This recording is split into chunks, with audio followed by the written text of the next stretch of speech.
Bueno, hoy día vamos a tratar un tema que es realmente importante y que se conoce como la elasticidad de la demanda. Eso va a constituir entonces nuestro tema 3.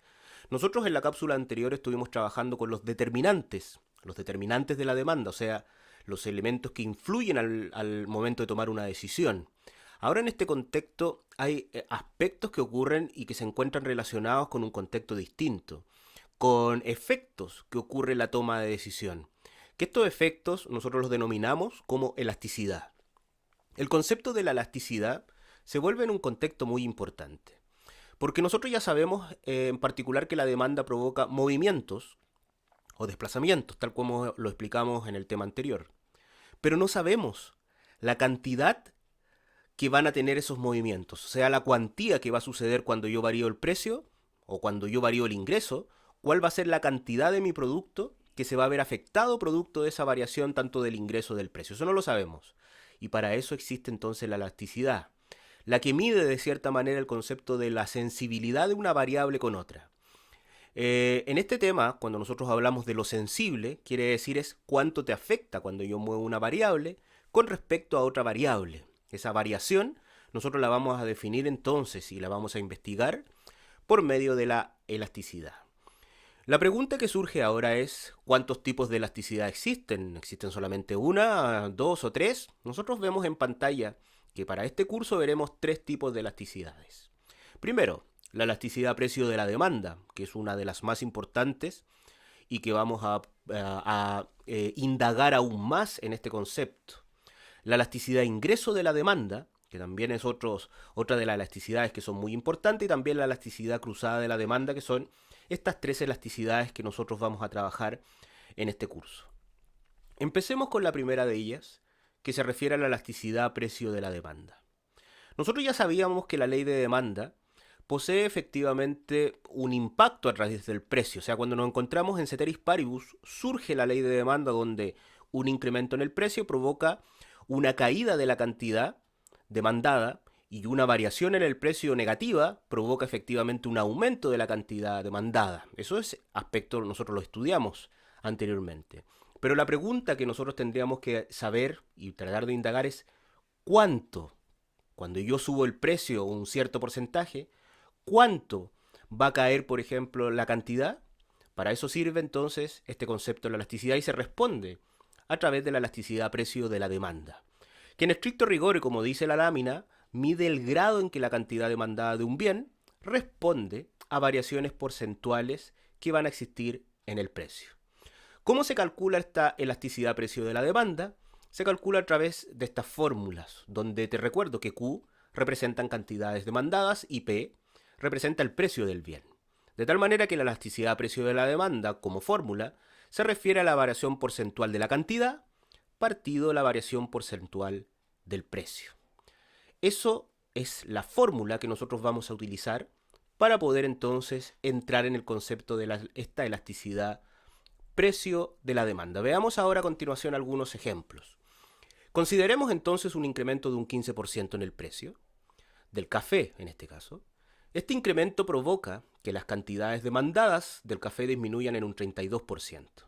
De tal manera que la pregunta es clara. ¿Cuál es la elasticidad precio de la demanda? El resultado ya lo ves en la lámina.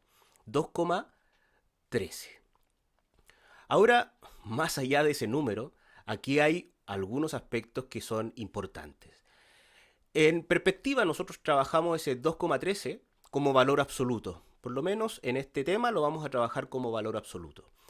¿Y por qué lo trabajamos como valor absoluto? Porque nosotros queremos saber en estricto rigor cuál es la elasticidad que nosotros obtenemos. De tal manera que nosotros ya tenemos el conocimiento de que la cantidad y el precio se encuentran inversamente proporcionales. O sea, quiere decir que siempre el resultado me va a dar negativo. Pero eso no es lo que yo estoy buscando. En este caso, lo que yo estoy buscando es la cuantía, ¿cierto? Que provoca entonces una variación en el precio sobre la cantidad. Yo ya sé que es negativo, pero nosotros en nuestro caso lo vamos a trabajar como un valor absoluto. Veamos algún otro ejemplo. Consideremos ahora una fórmula distinta de poder medir nuestra cuantía, nuestra elasticidad precio de la demanda. Si consideramos entonces que nuestro café se incrementa de 1000 a 1250, provoca que las cantidades demandadas caigan de 4 a 3 unidades. De tal manera que la elasticidad precio de la demanda ahora tiene una forma distinta y se calcula de la siguiente manera.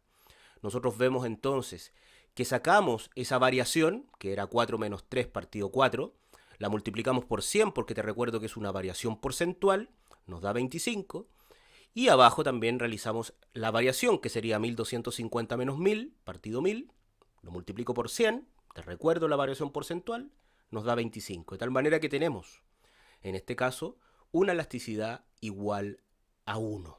¿Ah? Acá nosotros hemos visto dos formas de poder calcular entonces esta elasticidad precio de la demanda, la cual de cierta manera nosotros vamos viendo, y ahora la idea es tener una clasificación porque ya obtuvimos entonces algunos resultados. Sabemos que en el primer de los casos era 2,13 y en el otro caso era 1. Pero ¿cómo clasificamos estos resultados? Si la elasticidad precio de la demanda me da mayor a 1, nosotros estaríamos enfrente de una demanda que es elástica, ¿ya? O sea que la variación en el precio provoca efectivamente un efecto mayor que si tuviéramos, por ejemplo, un resultado distinto. Lo vemos en el siguiente apartado. Si la elasticidad precio de la demanda entonces es menor a 1, quiere decir que la demanda es inelástica. Y si la elasticidad es igual a 1, como es el resultado que nos dio la lámina anterior, la demanda es unitaria. En este aspecto nosotros estamos enfrente a un elemento que es muy importante. Y es importante porque define que todos los productos tienen distintos tipos de demanda, que pueden ser elásticas, que pueden ser inelásticas, que pueden ser unitarias. Y eso es muy importante porque cuando yo me encuentro trabajando en algún centro comercial, en alguna fábrica, en algo, la variación en el precio, y si yo conozco bien cuál es mi mercado, voy a saber de qué manera va a afectar en las cantidades, ¿ya? Porque claramente yo prefiero estar frente a mercados, en mi caso, que sean inelásticos, ya que una variación en el precio va a provocar un efecto muy pequeño dentro de las cantidades demandadas del bien. En cambio, si yo me encuentro en un mercado que la demanda es elástica, el cambio que yo pueda realizar en el precio me va a traer efectivamente una baja notoria dentro de las cantidades demandadas. De tal manera que estos factores y el conocer si mi mercado, si la empresa en la cual yo trabajo se encuentra en un escenario elástico, inelástico, unitario, es fundamental al momento de tomar entonces algunas decisiones. Te invito a profundizar como siempre. Te invito a que puedas investigar en la bibliografía que nosotros hemos entregado algunos conceptos extra, como qué ocurre cuando existe una elasticidad perfectamente elástica, que quiere decir que eso es una línea horizontal, o perfectamente inelástica, que quiere decir que eso es una línea vertical. Estos aspectos son fundamentales porque, si bien son casos extremos, nos lleva a profundizar y a entender de mejor forma el concepto de la elasticidad precio de la demanda. Ahora bien, en este escenario existen algunas cosas que determinan entonces también la cuantía que va a tener esta elasticidad precio de la demanda. Y estas son en particular tres. Cuando yo tengo muchos sustitutos que son cercanos, obviamente que va a tener un impacto distinto que si yo no tuviera sustitutos. ¿Y eso por qué? Porque el comprador, el demandante, le va a costar más en un escenario en el cual no tiene sustitutos, poder satisfacer su necesidad de alguna manera. De tal manera que cuando existen muchos sustitutos, eso le da efectivamente al consumidor que pueda elegir entre varios competidores y comprarle al que más le adecue, generando entonces que en realidad yo me encuentro en ese caso en un proceso de sustitución bastante grande, o sea, ahí mi curva sería elástica. También el horizonte de tiempo, que quiere decir cuánto tiempo tiene el demandante para poder generar un cambio de decisión. Si yo le entrego un tiempo muy corto, en realidad no tiene mucho tiempo para poder cambiarse de un producto a otro porque su curva es inelástica. En cambio, si tiene mucho tiempo para poder cambiar de decisión y poder satisfacer sus necesidades de alguna otra manera, va a encontrar algún bien sustituto para poder generar básicamente esa satisfacción de necesidades. De tal manera que el tiempo también es un factor fundamental que determina la elasticidad de precio de la demanda. Y uno de los últimos factores que vamos a tratar es la importancia del bien en el consumo de una familia o un individuo. Si el bien es muy importante, mi curva es inelástica. Si el bien no es tan importante, mi curva es elástica. De tal manera que esa importancia también define si yo estoy dispuesto o no a sustituir el bien en cuestión que nosotros estamos analizando. A continuación vamos a ver algunas otras elasticidades de la demanda que también nos van a ayudar a entender un poquito mejor el concepto y que hay que recordar, la elasticidad no solamente está relacionada con el precio, sino que también con otras variables como el ingreso. La elasticidad del ingreso de la demanda nos muestra el grado en que la cantidad demandada de un determinado bien responde a una variación porcentual del ingreso de los consumidores. En estricto rigor, mi pregunta es, cuando yo varío el ingreso, ¿cuál va a ser la cuantía que va a tener como variación mis cantidades demandadas en el producto? ¿Ya? Porque nosotros sabemos que una variación en el ingreso, y dependiendo si mi bien es normal o inferior, va a provocar efectivamente un impacto dentro de las cantidades que yo demande.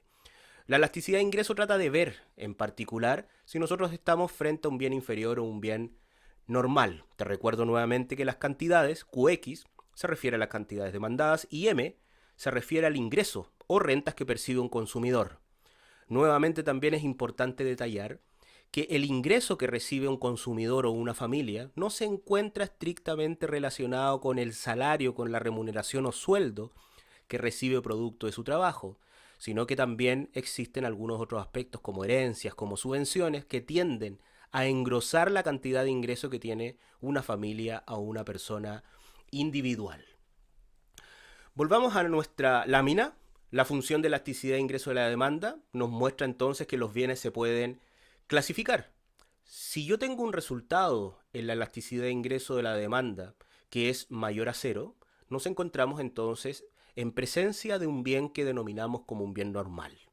En la cápsula anterior ya hicimos esa distinción, ya sabemos lo que es un bien normal y también un bien inferior. Si la elasticidad de ingreso de la demanda es menor a cero, nosotros estamos entonces en presencia de un bien inferior.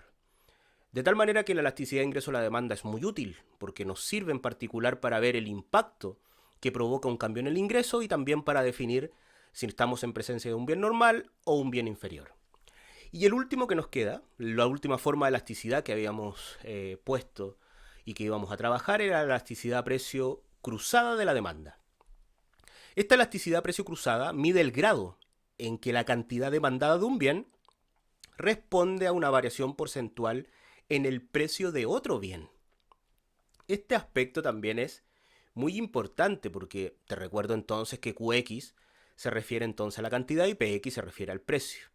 Hablamos entonces, por ejemplo, que la elasticidad precio cruzada de la demanda nos ayuda a determinar y afirmar si estamos en presencia de bienes que pueden ser sustitutos o si que pueden ser complementarios.